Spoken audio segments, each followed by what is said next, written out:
যারা যারা অন্নপূর্ণা ভান্ডার ফর্ম ভরছেন তারা সতর্ক হয়ে যান। আমাদের জাঙ্গিরপাড়ার পুলিশ কি বলছেন শুনুন। নমস্কার, আমি সাব ইন্সপেক্টর অভিষেক ঘোষ, বর্তমানে হুগলি গ্রামীণ জেলা পুলিশের সাইবার ক্রাইম থানাতে কর্মরত।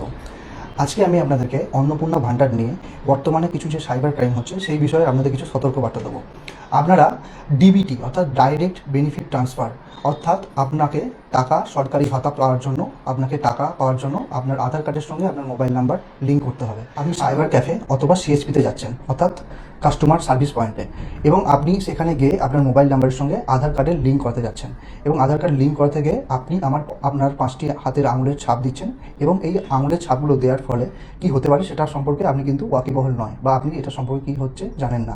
আপনার প্রথমেই বলে রাখি, কোনো অনুমোদিত আধার সেবা কেন্দ্র ছাড়া কখনোই আপনি আপনার আধার লিঙ্ক করতে যাবেন। আপনারা যে সমস্ত সিএসপি বা সাইবার ক্যাফেতে যাচ্ছেন, গিয়ে আধার কার্ডের সঙ্গে আপনার মোবাইল নাম্বার লিঙ্ক করছেন, তারা যে সমস্ত অ্যাপস ইউজ করছে সেগুলো থার্ড পার্টি অ্যাপ, অর্থাৎ সেই সমস্ত অ্যাপসের সরকারি কোনো গ্রহণযোগ্যতা নেই।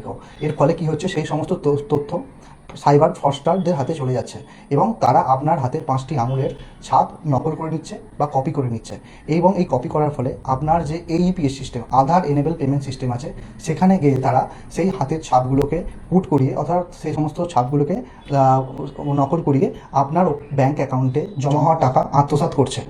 অবশ্যই আপনার আধার অ্যাপে গিয়ে নিজের বায়োমেট্রিক লক করে রাখুন। যদি কোনো সাইবার প্রতারণার শিকার হন তাহলে নিকটবর্তী থানা অথবা national cyber crime helpline number 1930-তে কল করুন। সুস্থ থাকুন, সতর্ক থাকুন। নমস্কার।